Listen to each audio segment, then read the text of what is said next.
Fala, empreendedor!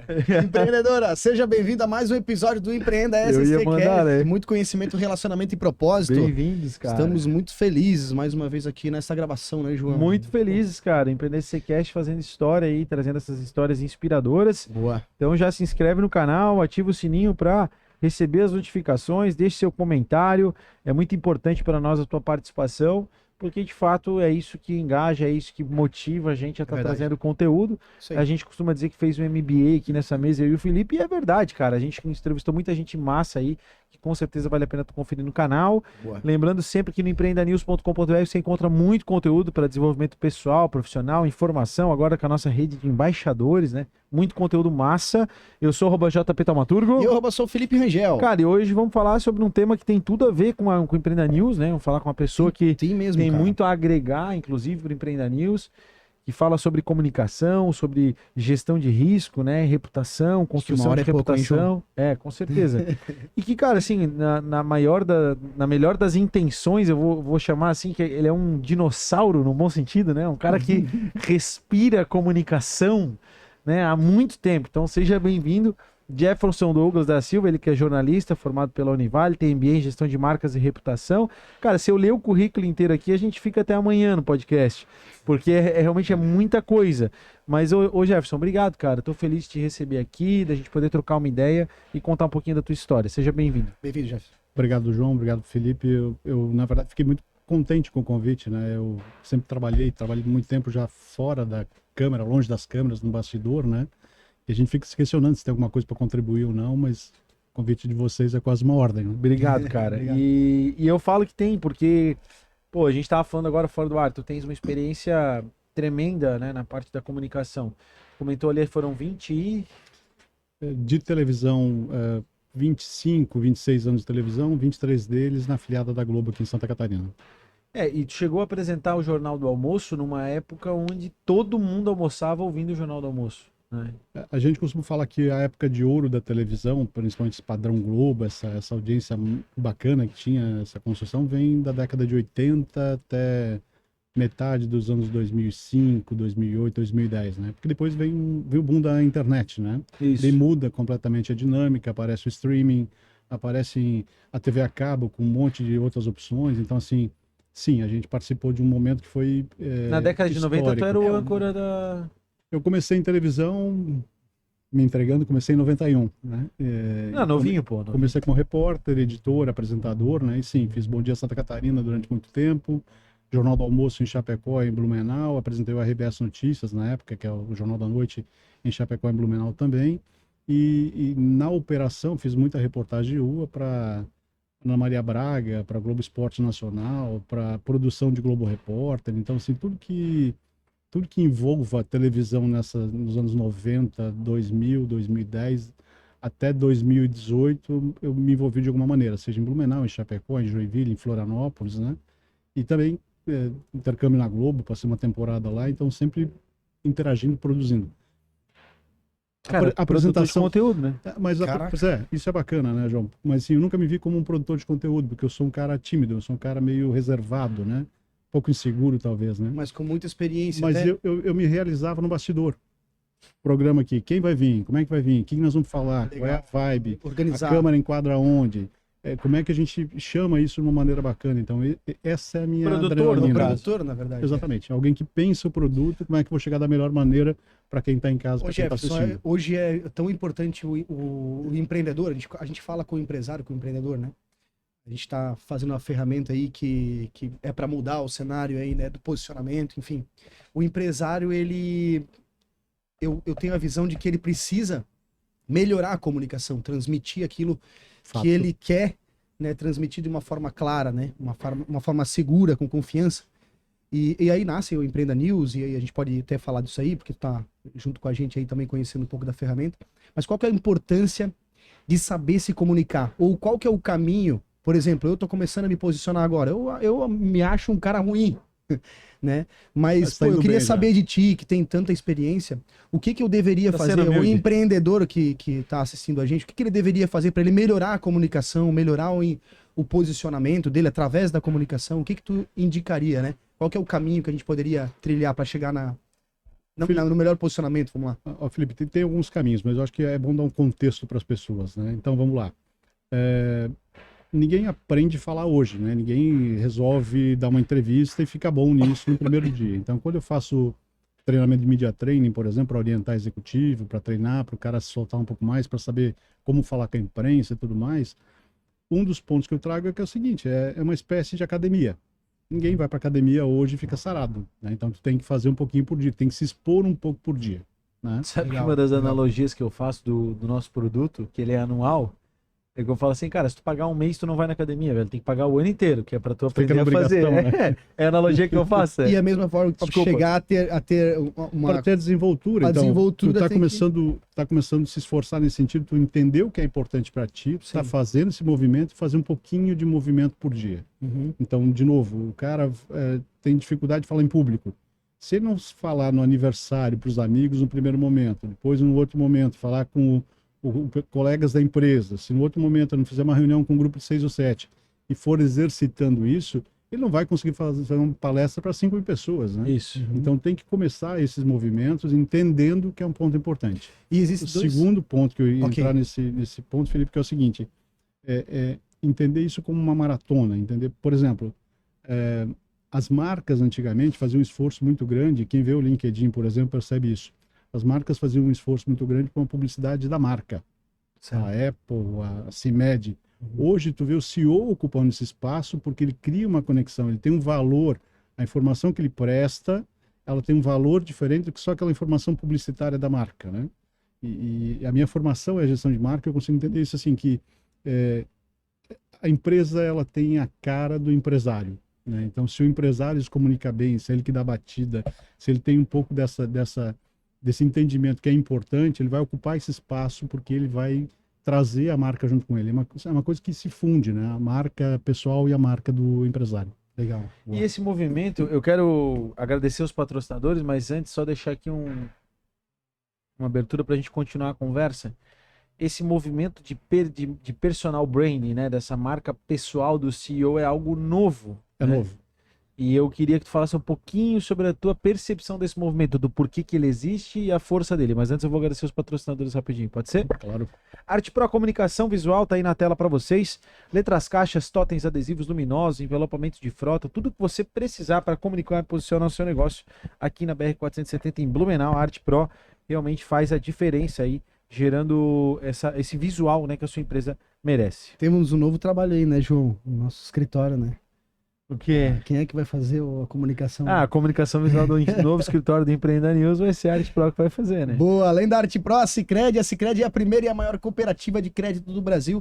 Está presente em todo o território nacional, são mais de 10 milhões de associados, quase 3 mil agências, então não perde teu tempo. Abra tua conta no Sicredi, não é só dinheiro, é ter com quem contar. A Sicredi sempre parceira, né, João? É isso aí. Fernando Construções, a sua casa de alto padrão no Vale Europeu com a Fernando Construções, são mais de 340 projetos entregues. Fernando Construções constrói casas de alto padrão e a maneira mais econômica e inteligente de você ter o seu imóvel é construindo ele, e obra não precisa ser sinônimo de dor de cabeça. Então entre em contato com a Fernando Construções, você vai se surpreender com o atendimento deles. Boa. Collab Life, uma solução desenvolvida aqui em Santa Catarina para apoiar gestores e empreendedores no desenvolvimento de time, olha só, fortalecimento de cultura e na construção de um ambiente de trabalho muito mais conectado. Então é uma ferramenta que ajuda você a tomar melhores decisões através de dados que os seus coordenadores vão trazer nessa ferramenta. Então, você pode usar essa ferramenta, eu aprovo, eu uso aqui na gestão com os times aqui na Arte Pro, e ela é uma ferramenta que contribui demais. Então, um novo jeito de cuidar do seu negócio é a Collab Life. Real Gold, BPO financeiro. Terceirize seu financeiro com quem entende e vai focar nos processos, vai focar nas vendas, né? Vai focar naquilo que você é melhor e faz melhor, né? Tem o sócio da planilha? Tem, mas nada melhor do que ter um BPO terceirizando, né? Fazendo o seu financeiro, assim você vai ter acesso às planilhas, pagamento de boleto, emissão de nota, tudo aquilo da área administrativa do financeiro, o BPO resolve. Eu brinco aqui que se não fosse a Vanessa e a Real Gold, a empresa não estava de pé, porque de fato eu e o Felipe não somos os caras da planilha, né? Então a gente tem alguém aí que é muito melhor do que nós nessa realidade. Boa, João, os apoiadores. Armazém Cloud, Jovem Pan Blumenau, Connect, Assessoria Imobiliária, Restaurante Dona Ana, Racun Filmes, BRDE e Antunes Mídias, nossos apoiadores e patrocinadores. No empreendanews.com.br você encontra muito conteúdo para desenvolvimento pessoal e profissional. Eu sou o JP Taumaturgo. E eu sou o Felipe Rangel. E a gente está com o Jefferson Ele que a gente já vinha falando, é jornalista, entende de gestão de reputação, de marca.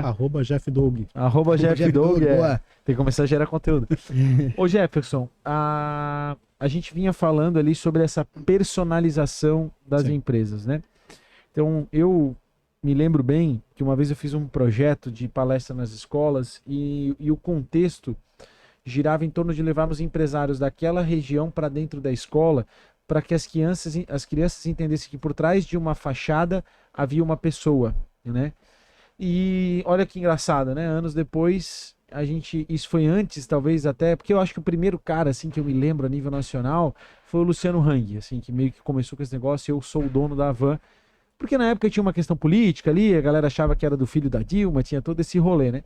E foi certo, na minha visão, ele foi certo, né? De se posicionar e mostrar.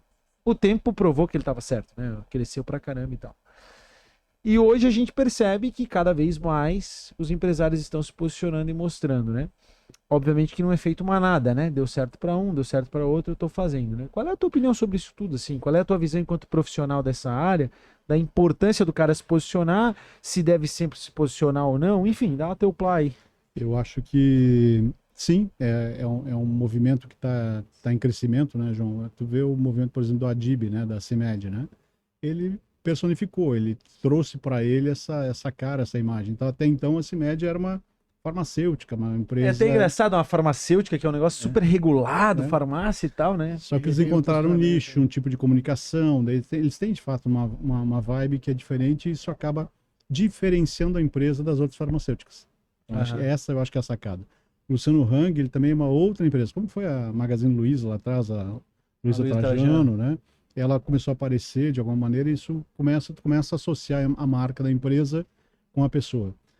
Obviamente que tem ganho com isso, mas também tem risco com isso, né? Então, assim, tu entrar em bola dividida, o Luciano Hang, eu acho que ele é muito ousado nesse sentido, né? Ele se posiciona na questão política, foi mais até do que agora, mas sim, obviamente, quando tu faz uma escolha dessa, quando tu te posiciona, tu assume algum tipo de risco, né? Então, tem que dosar, né? Eu acho que, assim, o empresário, que ele tem a convicção que ele tá que a empresa dele é o negócio dele, a vida dele, que ele constrói coisas com aquilo, que ele pode agregar, ele tem essa fé, ele tem essa empolgação, faz todo sentido de se comunicar.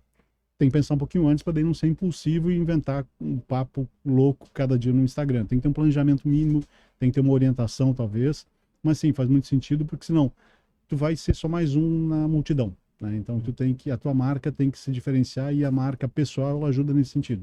Acho que os exemplos que a gente trouxe aqui já dão uma ilustração boa. Tu percebe que inconscientemente o cliente ou aquele possível, né, comprador do produto, porque a gente se posiciona para trazer confiança, né? Sim.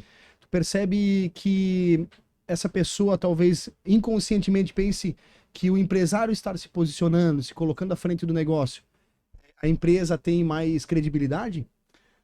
Eu acho que são coisas que se complementam, Felipe. Porque, por exemplo, assim, a empresa normalmente vai falar o quê? Maio Amarelo. Vai fazer uma campanha de Maio Amarelo, etc. Sim. Só quando o cara ele entra, ele vai falar da história dele, porque ele está defendendo o Maio Amarelo, porque ele tem uma história envolvida com trânsito, alguma coisa assim. Tu trouxe um quê emocional, tu trouxe uma personalidade para dentro. Né? Perfeito. Isso. Esse é o ponto, né? Então a gente está falando assim, de diferenciar um pouco. McDonald's. Todo mundo sabe que o McDonald's foi criado nos Estados Unidos, a marca, aquela história, o filme famoso lá. Só que quando tu compara com o Madeiro, tu sabe quem é o cara do Madeiro. Sabe quem é a pessoa que está por trás. Tem vídeos, obviamente, que conta a história da produção. Teve polêmica lá na pandemia, né? Mas, obviamente, sim, é mais fácil tu identificar um rosto, né? Tu meio que mapeia um rosto e, a partir de cria mais referência, mais conexão ou não. De novo, tem risco também. Mas é incrível, assim, uma coisa que me chama a atenção, cara. A gente, né, vive numa sociedade, óbvio, né? Toda grande civilização teve os seus ídolos, os seus heróis, né? Em qualquer momento da história da humanidade tem os heróis, né? Se tu pegar lá a Ilíada, a Odisseia, na história da Grécia Antiga, em Roma, né? Sempre vai ter, assim, as personalidades de uma determinada civilização.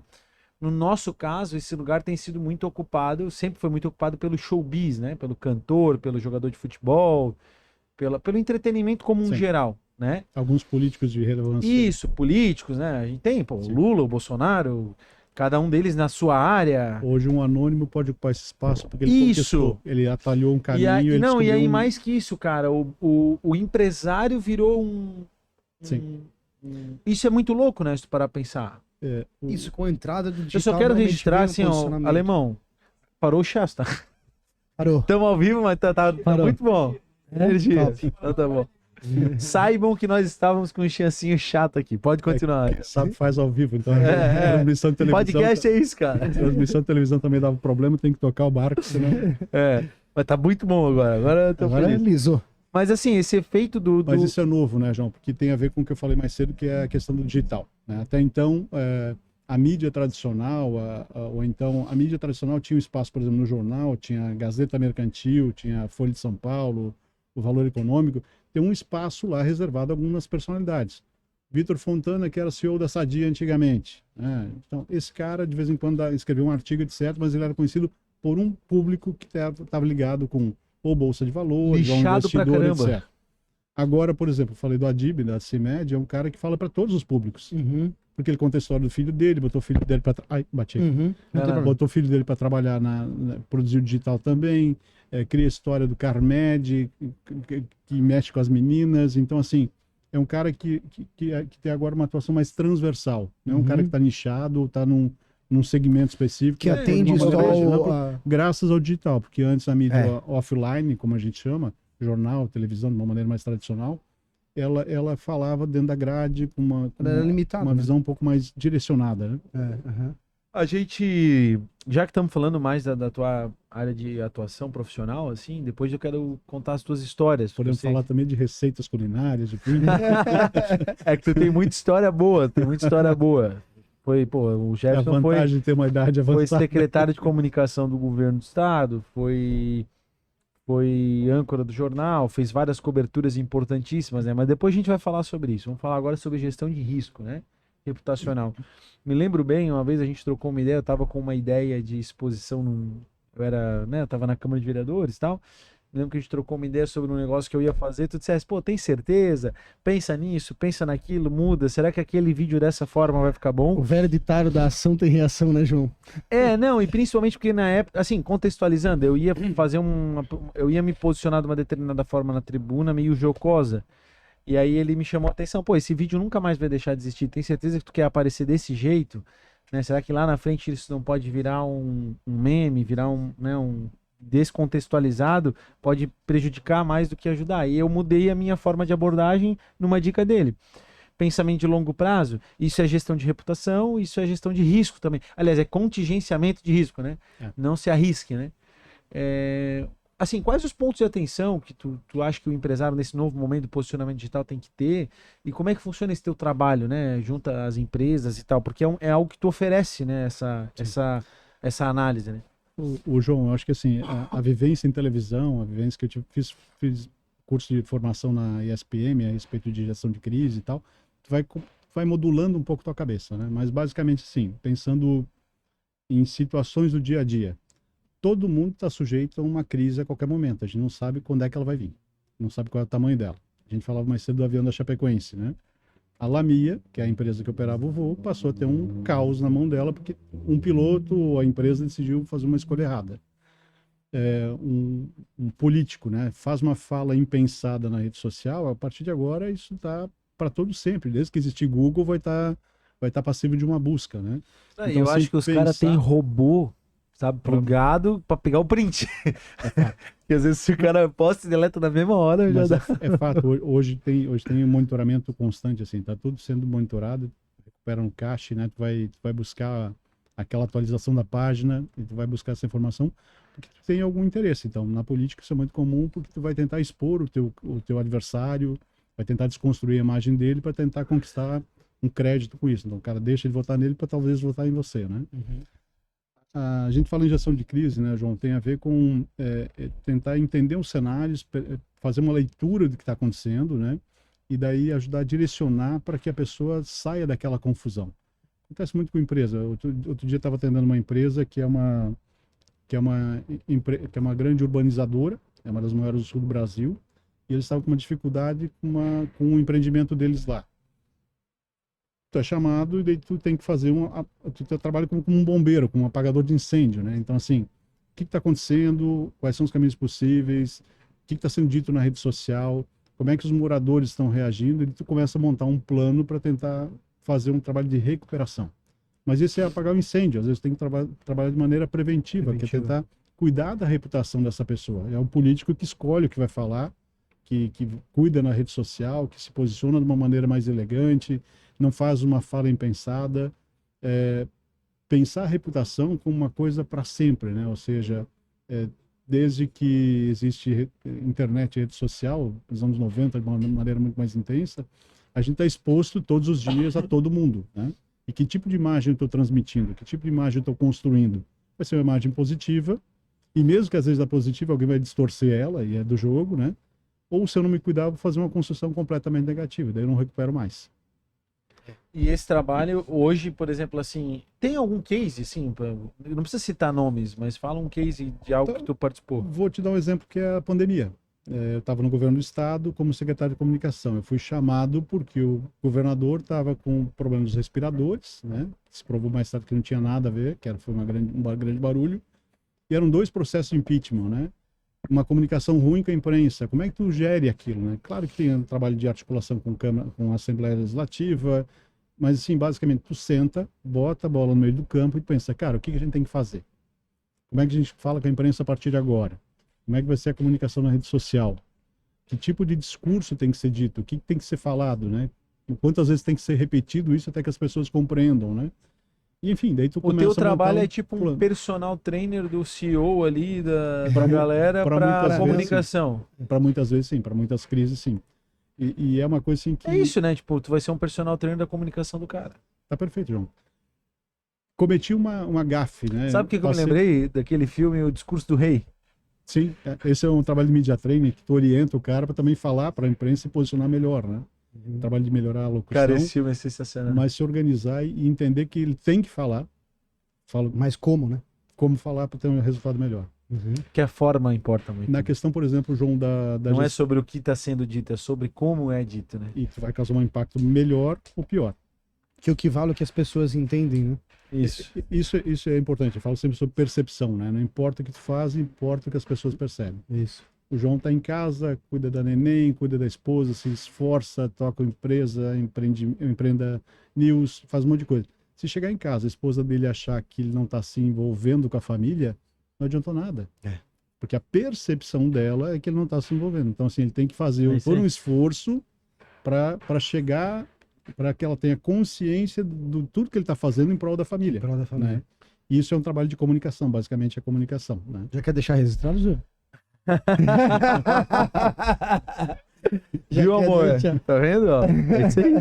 Mas outra coisa, eu falava sobre gestão de crise, é bem importante. Assim, vamos pensar o seguinte: Mariana, lá, aqueles vazamentos, aquele rompimento da barragem de Brumadinho e Mariana. Tem um trabalho no primeiro momento que é de contenção daquela crise. O que tu faz? Tu resgata as pessoas, tu cuida delas, tu acolhe, tu vai limpar a estrada, tu vai avisa, tu comunica isso também. Mas esse é um ponto de operação, né? Tem um trabalho que daí assim, cara, o que está acontecendo? Por que está acontecendo dessa maneira? Quais são os próximos passos? Que daí é um trabalho muito mais da nossa área, né, de comunicação. E depois entra um outro passo que é o seguinte, cara, o que vai acontecer a partir daqui? Como é que a gente vai indenizar as pessoas? Não se recuperam vidas, né? Mas todo o resto é passível de recuperação e de indenização.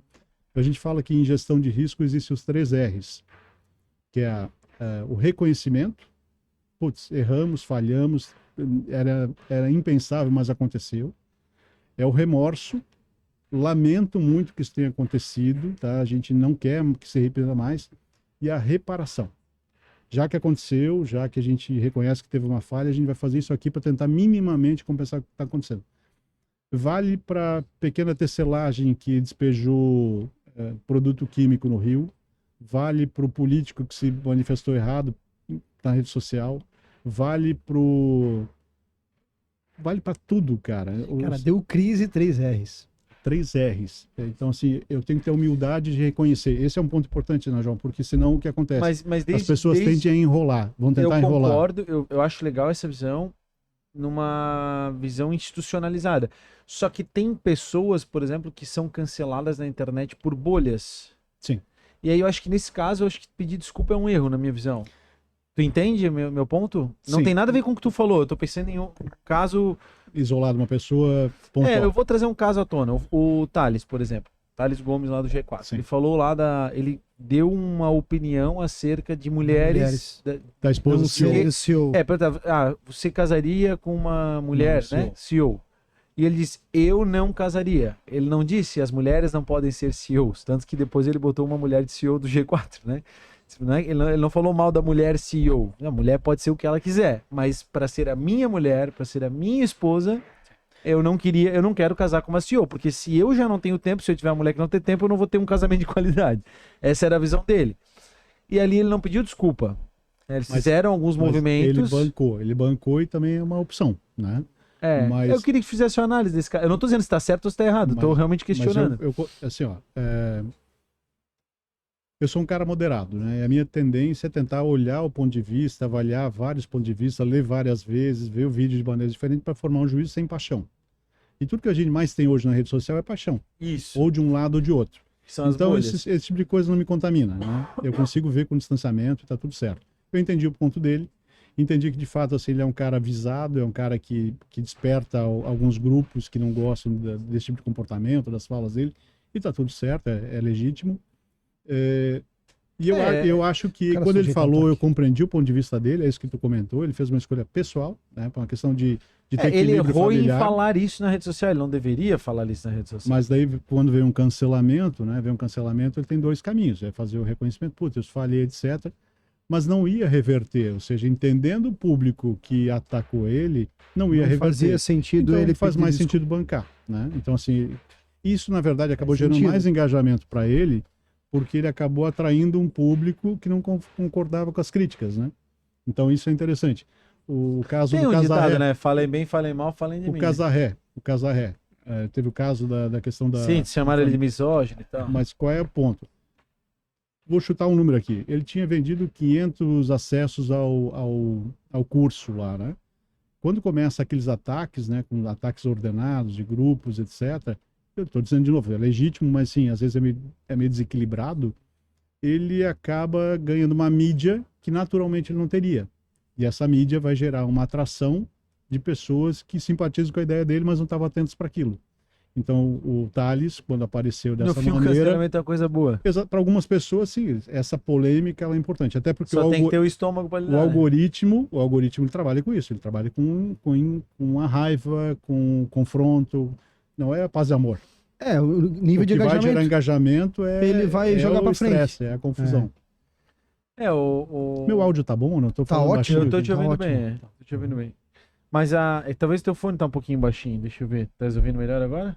Tudo certo. Eu acho que eu tô afastado aqui, agora voltei. Mas Mas tá bem bom. O retorno até para isso. Mas Mas a lógica, cara, que eu queria trazer era esse ponto, assim.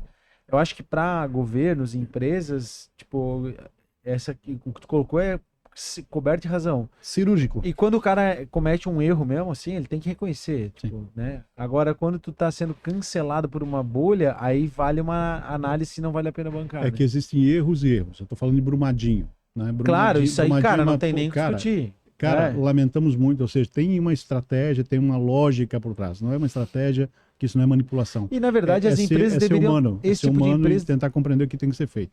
Na questão do digital... Tem muito que a gente falou agora, que é o cancelamento pelo cancelamento. Então, tu vai despertar paixões e tem gente que não vai entender. Mas eu ia dizer, essas empresas, elas deveriam ter um plano para isso. A estatística mostra que menos de 10% das pessoas compreendem plenamente o que está sendo dito, falado.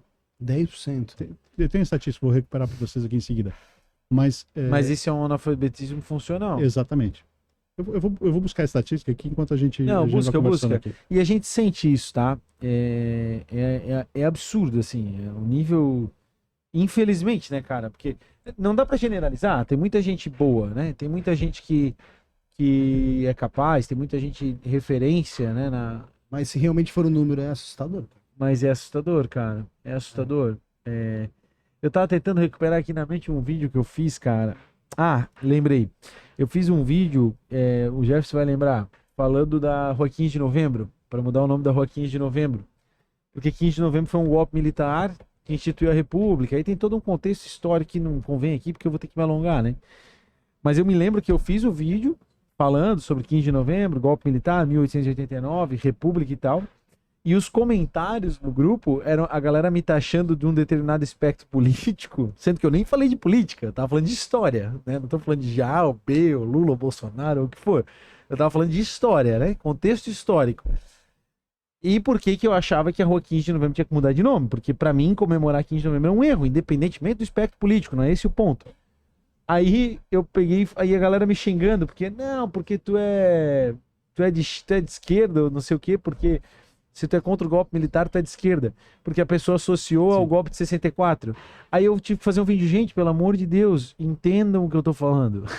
Só que não adianta. As pessoas, elas não entendem. O ponto é esse, Taumaturgo, as pessoas, elas entram numa discussão, já com uma questão já pré-concebida. São gatilhos, assim. E vão entrar de uma maneira torta no teu comentário. A estatística tá aqui. 8% dos brasileiros interpretam um texto. Tá, isso fora. 8% dos brasileiros leem, compreendem e interpretam um texto. A nossa audiência é qualificada. 6% sabem diferenciar fato de opinião.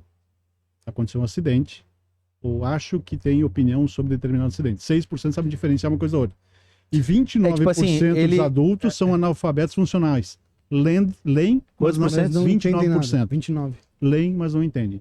Como é que tu vai discutir uma ideia, um conceito? Como é que tu vai trazer... Mas é isso aí, é assustador. É assustador. Então é uma... Assim, não é querer falar mal, mas é assustador. Porque assim, quando tu para pra pensar que o cara não sabe diferenciar um fato de uma opinião, né? Isso por si só já é óbvio, né? No mundo fluido que a gente tá vivendo, onde tudo parece ser fato, né? Hoje com IA, né? Ontem eu vi uma foto do Trump conversando com alienígenas no Jardim da Casa Branca. Se tu olhar a foto, é um fato que ele tava lá conversando com alienígenas, né? E daqui a pouco vai ter que acreditar que é um fato mesmo, né? Quando na verdade não, provavelmente é uma imagem fabricada com inteligência artificial. Eu quero acreditar, né? Então, quero acreditar, registre-se, né? Então... Caiu também.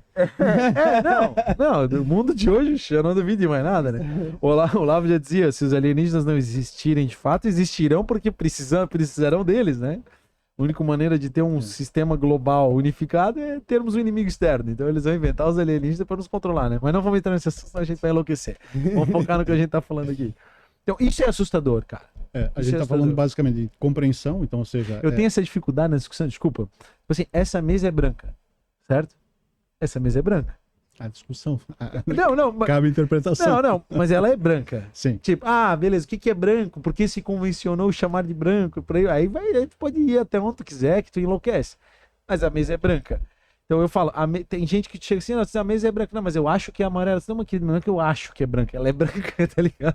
Essa é a minha dificuldade com algumas pessoas. Mas continua, Jeff, senão nós vamos ficar num papo filosófico aqui. Não, tu tá falando também sobre a questão das interpretações serem fluidas, né? A gente tá vivendo a modernidade líquida, né? Que é o que o Bauman fala, né? Que é um sociólogo polonês falecido já, né? Se as relações são voláteis, né? A comunicação também né? Hoje a gente está falando narrativa a todo momento, porque o fato é mas cada um vai interpretar de uma maneira, né? E também tá tudo certo, cara, mas ao mesmo tempo a gente não avança, porque a gente não forma mais consenso, né?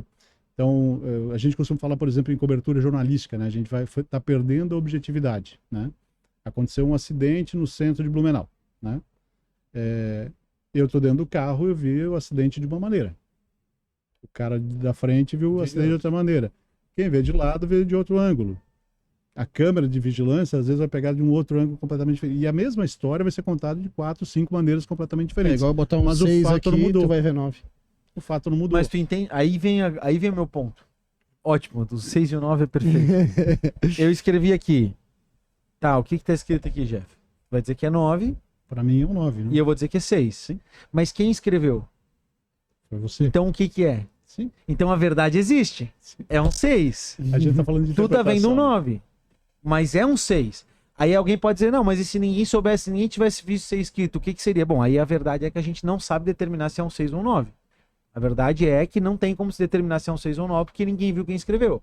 Então, a verdade, ela sempre vai existir, se a gente persegui-la de fato. Mas Esse é o meu ponto, entendeu? a gente está falando de uma coisa que é o seguinte, o correto seria o quê, né, João? Existe um número na mesa, foi desenhado, e que aparentemente pode ser conforme a visão de A ou B, Um 6 ou um isso 9. ou aquilo. Né? Isso, Mas o que essa é a verdade. O que acontece hoje, que a gente está indo apaixonado para a rede O social... cara tá dizendo, é um 9, é um 9. Exatamente. Brigando contra, né? Tem muito a ver com o ego, né? As pessoas estão presas no ponto de vista delas, né? Isso é ruim porque daí as pessoas não evoluem, não estão abertas a aprender, a acolher. Exato. Eu também sofro um pouco com isso, porque Cara, eu tenho... vou desarmado para as conversas e quando me vejo eu estou mediando uma conversa entre dois polos e apanhando dos dois lados. Eu tenho perdido um pouco a paciência. Isso é muito do empreendedor, tá? Eu tenho... me vejo aqui dentro, por exemplo, na operação, cara, ouvindo daqui e apaziguando. Então a gente tem que ter essa habilidade, né? Pra tu lidar com pessoas, tu tem que ser um maestro, né, cara? Tem que ser um maestro. E ali, tá bom, vai, tá bom, porque senão tu enlouquece. Agora, quando eu entro nessas discussões, eu tenho cada vez menos optado por dialogar a respeito, né? Quando a gente entra no âmbito, principalmente no âmbito político, né? Nós dois, né, temos essa... A gente tem bons debates sobre isso, né? Eu acho que a gente consegue aprofundar com clareza o debate político, porque justamente somos dois não apaixonados, assim. Eu sempre tive um lado, um viés, mas nunca fui um apaixonado. Sempre fui um cara pragmático de olhar a big picture e entender, né? Acho que no fim é isso, que a gente quer um mundo melhor. Então, vamos entender aqui para escolher um mundo melhor, né? Um melhor caminho. Mas eu vejo, assim, as paixonites, cara, e as pessoas realmente, elas emburrecem nesse tipo de discurso, cara.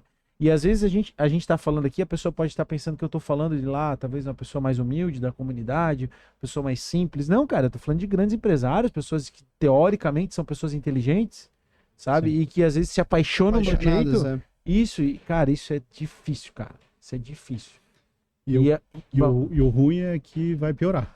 Não vai melhorar, só vai piorar. Né? Porque o algoritmo ele tá cada vez mais percebendo nisso Cara, eu fui numa sala de aula. Só vai piorar. Eu fui numa sala de aula, vou desabafar com vocês. Eu fui dar uma palestra sobre empreendedorismo numa escola, fui convidado. Cara, era acho que terceirão, escola pública e tal. E que dificuldade de reter a atenção dessa galera, velho. Tipo assim, eu me lembro que quando eu ia dar palestra 10 anos atrás, que eu comecei com esse negócio da palestra da escola já faz bastante tempo. E algumas vezes já. Não tem uma recorrência agora, mas já fui várias vezes. Era diferente há 10 anos atrás. Era um clima dinâmico, mas não era tão dinâmico. Nessa última vez, cara, a cada 2 minutos eu tinha que puxar o gancho, sabe? Galera. E assim, na minha visão, e aí é uma leitura absolutamente empírica, não tenho dado nem informação nenhuma, mas na minha análise é o efeito TikTok. Que a galera tá dispersa. E aí eu fico pensando nos professores, cara. Tem um palestrante, o professor deve enlouquecer, cara. Tem um palestrante... Sério? É loucura? Tem um palestrante muito bacana sobre esse tema. Quem puder pesquisar no YouTube vai encontrar. É Dado Schneider. Ele é um professor acho que da FGV ou da SPM. É um cara que foi publicitário, criou o slogan da Vivo hoje. A marca Vivo foi ele que criou e tal. E é um cara que se especializou em questões geracionais. Né? Então eu vi ele no RD Summit, vi em outros lugares. Ele fala o seguinte, cara, é 30 segundos, é 25 segundos, e ele tenta na palestra dele, atenção, aqui, comigo aqui, para adultos ele faz isso, imagina para molecada, né? Então é muito ele entendeu, e ele fala muito sobre essa questão de que, de fato, a atenção está cada vez mais esparsa, está mais dispersa, né? Uhum. E para piorar, nós vivemos na era da atenção, ou seja, a briga hoje é por atenção, a briga hoje é tentar capturar a minha marca, como é que ela captura a atenção das pessoas, político, como é que captura a atenção das pessoas, e daí tu acelera ainda mais isso. Nos treinamentos hoje eles ensinam técnicas de atenção, cara, porque já entenderam que tu precisa segurar a atenção de alguma forma. Claro, eu acho que talvez o João conteúdo meio técnico, daí talvez não deu tanta atenção, né? A galera jovem é realmente um pouco mais... Mas eu fui num gosto desse desafio, leve, eu queria tentar, tá? Queria tentar pra ver É foda. Porque é legal até como um desafio, né? Porque a gente pensa nisso, né? Eu e o João, a gente fala muito sobre isso, trazer essa visão empreendedora nas escolas, a gente fala de projeto e tal. Então, cara, isso é um baita de um desafio. Não é um desafio ir lá na frente e falar. O desafio é colocar na cabeça. Mas, cara, eu vou... Pode parecer que não tem nada a ver, mas tem tudo a ver. Vocês viram que uma menina foi arremessada aí, né? Sim. Enfim, não vou entrar porque senão a gente pode ser punido pelo algoritmo. Mas, cara, o que foi aquilo ali se não desatenção, cara? Total. Tinha 6 pessoas na operação. Filmando, pô. Pra garantir a segurança. Sim. E aí o único item que realmente importava... Para pra pensar, a loucura, velho. O único item que era indispensável, tá ligado? Até a única coisa... O capacete não precisava estar bem amarrado... Sabe, tudo podia estar mais ou menos, mas aquilo ali era a única coisa que importava. É tipo, vamos cantar parabéns e ninguém acende a vela do bolo, entendeu? Tipo, era a única coisa que importa é a vela. O resto é decoração. Entende? E piloto de Fórmula 1 correr sem o cinto de segurança. Sim, exato. E aí eu fico pensando assim, cara, na moral, onde é que, como é que pode, cara? O ponto é bem esse, vai piorar. Porque a gente está cada vez mais estimulado, superestimulado. É só ver, por exemplo, o seguinte, João. O vídeo no YouTube tinha uma audiência de 6, 7, 8, 10 minutos. É recomendável a partir de 6 minutos por causa da publicidade e tudo mais. O TikTok vem para 30 segundos. Os shorts é 30 segundos. Então, shorts, não, a gente fala que a gente grava 1 hora para fazer 6, 7 cortes, 8 cortes. O vídeo de 1 hora até dá um engajamento, que tem alguém que quer te ouvir, alguém que gosta de ouvir a gente, beleza. Mas a gente trabalha com cortes também. O nosso time faz cortes dos nossos episódios. Mas daí entender a engrenagem e tentar obter o melhor resultado. O corte ele serve para te trazer o cara aqui. Ele viu tu falando um negócio legal, pô, quem é esse cara? Eu vou lá ver. E aí ele assiste o episódio inteiro. Ô João, em televisão, jornalismo, via de regra, a gente trabalha com o conceito de pirâmide invertida, né? Ou seja, a pirâmide está aqui, a gente faz uma pirâmide ao contrário, né? E se tu perceber, toda a reportagem de jornal, uma matéria de jornal, por exemplo, vai ter os dados principais vão estar em cima. Porque a tendência do cara é ele abandonar a leitura no meio do caminho. Então a pirâmide vai sendo deixada. Então o principal está aqui em cima, vai cortando e depois ele vai abandonando a história. Hoje no Instagram, no LinkedIn, no YouTube, no Facebook é a mesma história. Ou seja, ou tu dá uma manchete, dá uma frase para o cara minimamente compreender o assunto, ele não vai ter profundidade, vai ser um papo sempre raso, né? Ou então esse cara vai embora, ele não vai capturar a informação. Eu vou pedir um pouquinho mais de água. Ô Jefferson, eu queria puxar um gancho, tu falou de jornalismo e tal, comentou com a gente, né, teve alguns episódios assim que foram bem marcantes, falou ali da pandemia no governo do estado. Primeiro falar como é que foi essa experiência no governo do estado, acho que é legal, pô, tu geriu a comunicação, eu não lembro se tu foi adjunto ou se tu foi secretário. Eu fui secretário, eu cheguei como diretor de imprensa, né, a convite do Ricardo Dias, que é um amigão que era da época de RBS, e depois passei um tempo no BRDE, também são os remanejamentos internos lá dentro, e daí nesse momento de crise eu fui chamado para ajudar lá. Por quê? É difícil a gente falar da gente mesmo, mas é porque as pessoas reconhecerem em mim uma pessoa que era confiável, né? E que tinha eu não sou político, não tenho vinculação política nenhuma, e com relacionamento, ou seja, eu venho de redação, tenho uma história de redação, uma proximidade com os colegas, eu sei como é que as coisas funcionam lá dentro, quem é quem é um cara bom jornalista que vai apostar numa matéria, quem é um cara que gosta de uma matéria exclusiva. Então eu ajudei a fazer pontes. Eu acho que minha principal contribuição no governo do estado foi isso, né? Porque o governo estava com dificuldade e por N motivos. Um problema sério de por N motivos, né? Mas assim, quando tu chega de fato e tu não é um político tradicional, tu não tem aquele hábito, né, João? Tu tem que aprender isso, né? E ninguém te ensina, não tem uma faculdade para te ensinar como é que é a prefeitura de Blumenau. Amanhã tu assumir o cargo de prefeito lá, tu vai ter que aprender tudo, né? Eu brinco que o cara que for prefeito, eu não vou citar nomes aqui, mas tinha lá uma determinada colaboradora da Fazenda que era responsável pela emissão do IPTU. E se tu não conhecesse aquela pessoa e se aquela pessoa não tivesse liberdade de fazer o trabalho, não ia dar certo. Então não adianta tu ser prefeito e não conhecer aquela pessoa, né? Então isso tem que conhecer a máquina. Tem peculiaridades, de fato, né? E basicamente, sim, de novo, assim, a eleição do Moisés foi uma eleição sui generis, né? Porque tinha um contexto no Brasil todo e ele acabou... Ele caiu de paraquedas a um lugar onde ele não conhecia nada. Entrando numa onda, né? Ele era um excelente oficial, né? Do Corpo de Bombeiros, um cara bem intencionado. Uma equipe de bastidor, assim, de apoio dele muito correta, muito, muito bacana. Só que para entender a máquina leva um tempo. E ele tem forças contrárias. Exatamente. Eu tenho um amigo que é o Caldara, lá de Florianópolis, ele me explicou uma coisa que é mais ou menos assim. Pô, Jefferson, o Moisés, ele era um excelente oficial e ele estava habituado a comandar batalhão, né? Batalhão Corpo de Bombeiros, por exemplo, em Tubarão, né?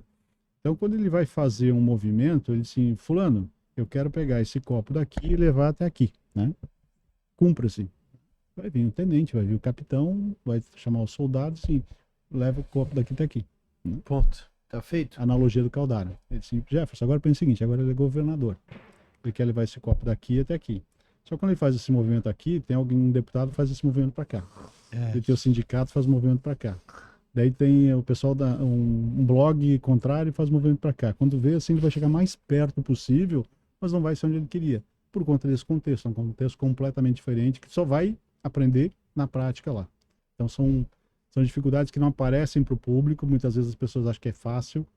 Na verdade, é um jogo de xadrez, coordenar né? uma empresa já é difícil, cara. Uma empresa com 2, 3 imagina que funcionários. a gente falamos várias vezes aqui, na política tu não pode demitir, velho. Sim, também tem isso, né? Eu ia dizer, Na numa empresa tu pode demitir se for necessário, tu reestrutura de novo. Na política não existe isso. E é ruim porque assim, tu tem uma base muito boa, né, de profissionais, técnicos, de gente concursada, mas também tem alguns que acabam jogando contra, né? Eu queria puxar ainda um pouco mais. Tu teve alguns episódios da tua carreira que foram bem marcantes. Na verdade, eu queria saber um pouco da história, da onde da onde que tu começou. Como é que tu começou, da onde que veio, cidade, né? Tu falou ali de Criciúma, né? Eu sou de Chapecó. Não, Chapecó. Tá nascido em Chapecó? Nasci em Chapecó.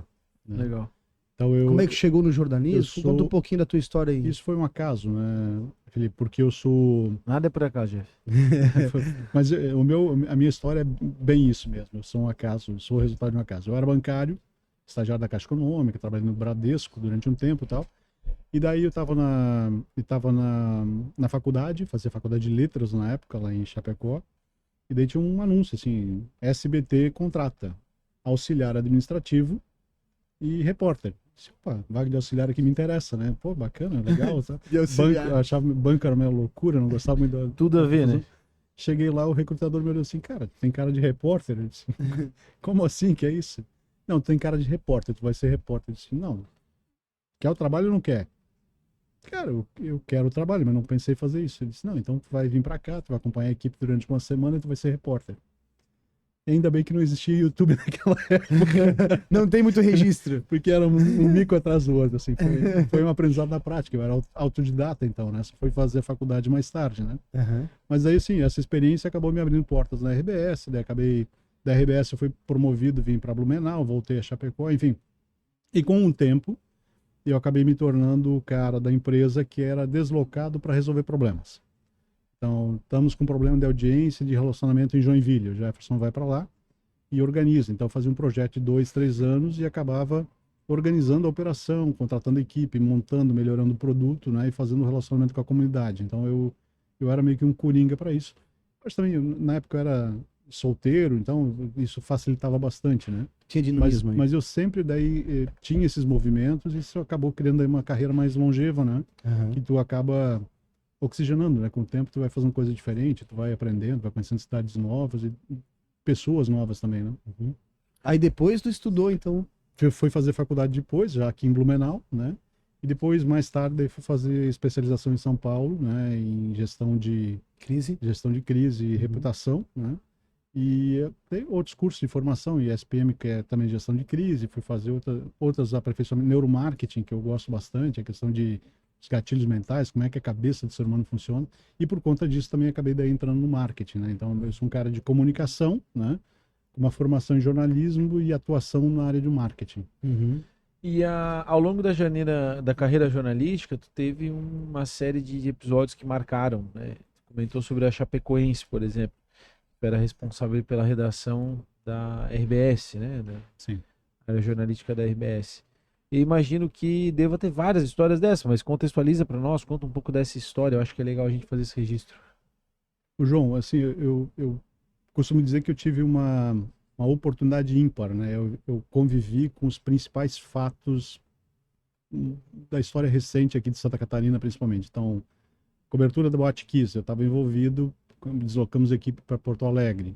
Copa do Mundo, Porto Alegre, Curitiba, estava envolvido na história. Ver o Carnaval do Rio de Janeiro de dentro da operação da Globo, acompanhando toda a transmissão deles.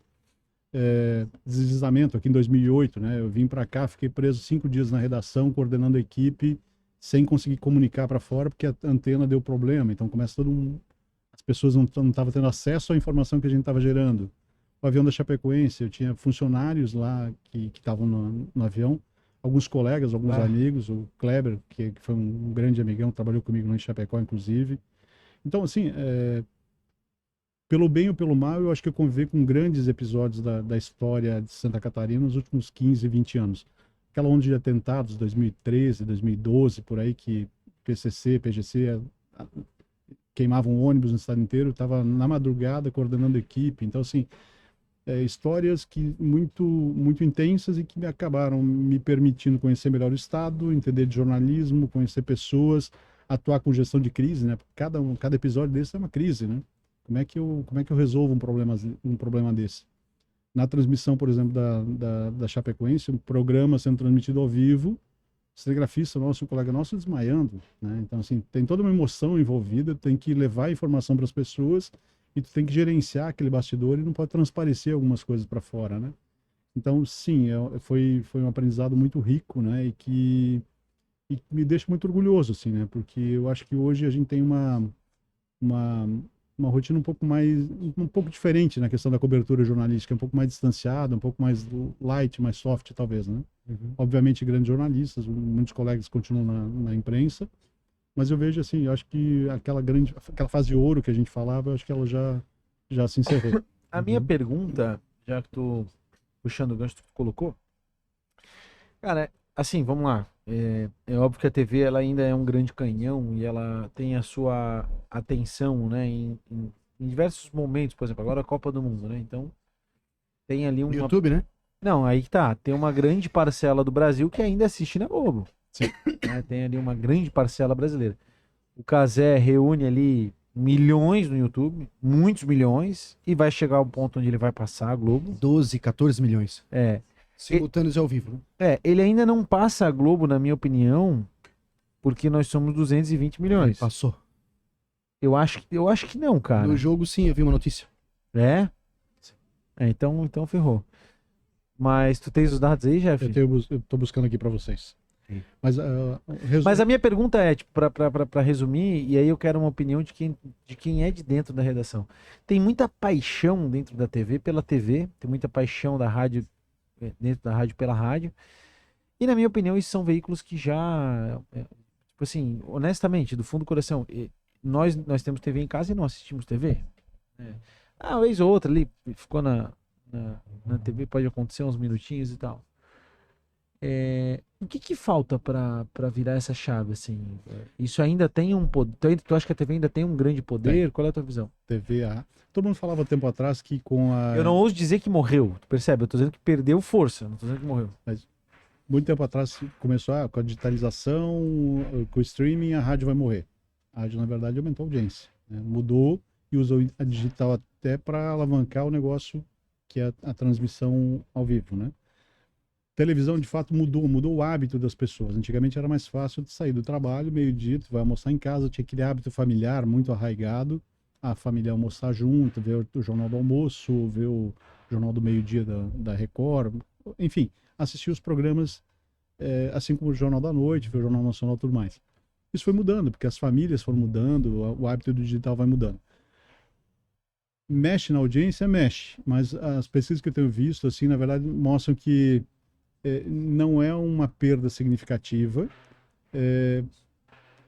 e se mantém a relevância do veículo. O jornal impresso está morrendo, infelizmente, é um veículo mais afetado pelo digital. Mas a rádio e a televisão continuam tendo valor, né? Porque elas falam, basicamente, não é com a nossa bolha. Elas falam com uma massa de audiência, João, que a gente não visualiza. É o cara que está na periferia, é o cara que está na cidade pequena, é o cara que tem um hábito diferente do nosso.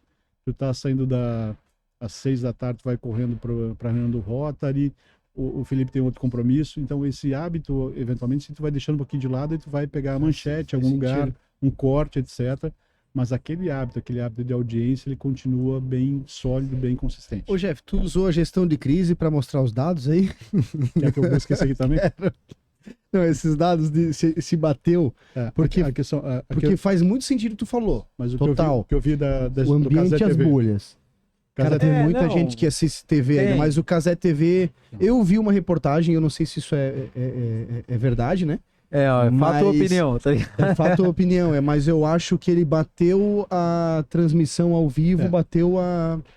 A informação que eu tinha aqui dessa semana é a seguinte, Pierre Marcondes, que ele é um cara que investe em tecnologia, ele usou inteligência artificial para avaliar alguns números, ele fez uma tabulação dos dados, né?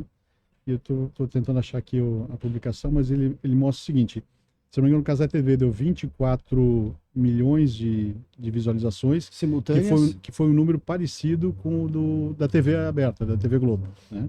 Eu não tenho Só os que dados, é aquela coisa, são 24 milhões de pontos, né? Aí tem pessoas dá mais, mas porque, por exemplo, lá em casa eu botei na Cazé... Ele estratificou. E daí, de novo, assim, eu não tenho aqui a informação tá aqui, ó. Os dados estão aqui para vocês. O ponto é... aqui, ó. TV Globo 21 e o Cazé... Média 22 mil pessoas. E o Cazé 24. Só que daí, assim, o que a Globo fez? A Globo tá na TV aberta, com uma estrutura Brasil inteiro. E tem ela vai chegar no sertão do Nordeste, onde o Cazé TV muitas vezes não vai chegar porque a internet é ruim. Mas se a gente somar aqui a Sport TV e o SBT e a Globo, a TV ainda deu mais do que o Cazé. Só que é assustador que um canal do YouTube que começou com o Cazé fazendo react do Vasco da Gama, Twitch. É assustador que ele tenha atingido esse tamanho, né? Isso é assustador. Sim. Isso é assustador. Mas hoje ele tem uma estrutura gigantesca por trás, tem investidor, então assim, ele se profissionalizou, né? Mais ou menos da jornada dele é o que a gente está buscando. Qual é a questão, talvez? A questão que tá posta aqui, João. O que a Globo, a TV Globo principalmente, ela tem um padrão que foi construído na década de 60 pela Alice Maria, o Walter Clark, eles estabeleceram, cara, o que é o padrão Globo? Como é que faz esse negócio? A questão da qualidade, a questão do respeito à grade, os tempos, o linguajar, a roupa do apresentador. Isso, com o tempo, deixou a empresa muito engessada, né? O que acontece com a internet? As pessoas começam a querer outras coisas e tem nichos e vão buscar outras referências, mais vão dinâmico, ver coisas lá fora. O Cazé vem nesse momento. Daí ele traz o quê? Ele captura uma audiência que não era mais representada por aquele estilo de narração lá do Luiz Roberto, do Galvão. Ele faz uma coisa mais conversada, então isso captura uma audiência. E daí sim, ele pode ousar, porque ele não tem aquele enquadramento, aquele engessamento, ele traz uma linguagem mais próxima. É a nossa pegada, assim. Tem mais liberdade, né?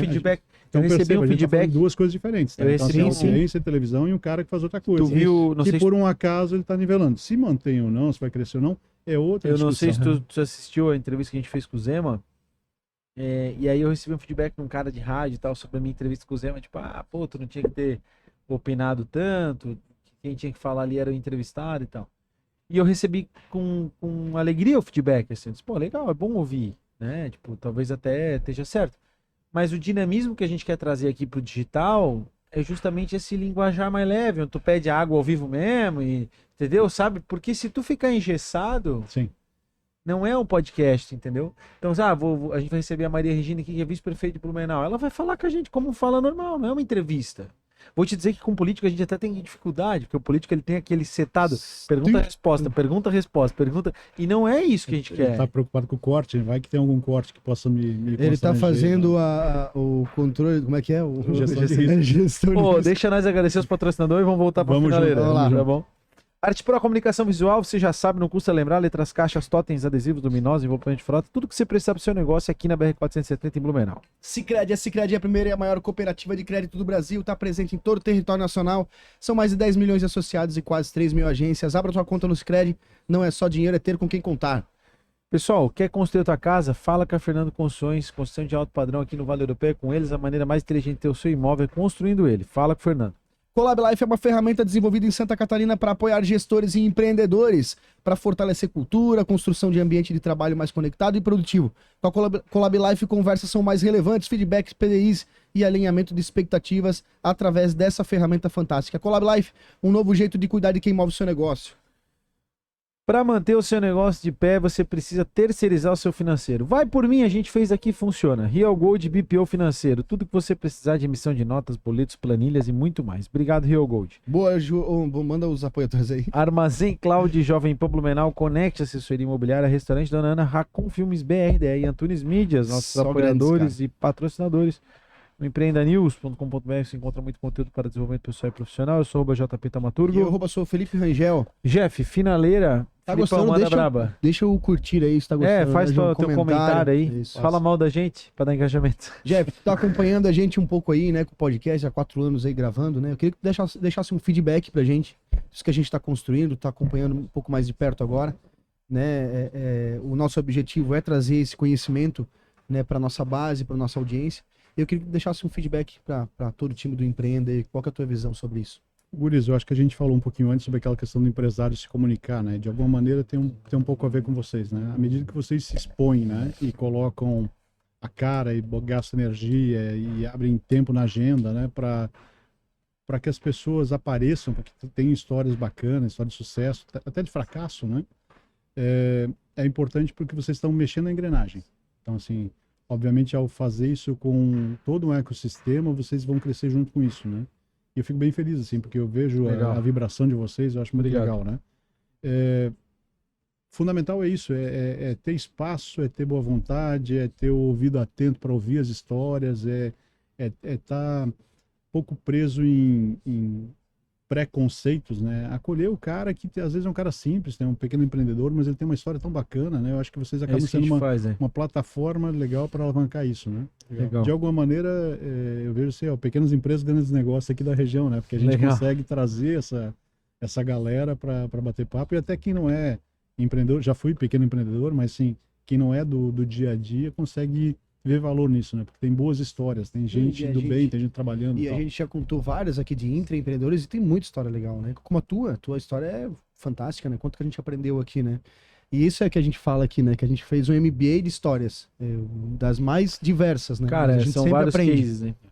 Mas eu tenho uma última pergunta, Jeff.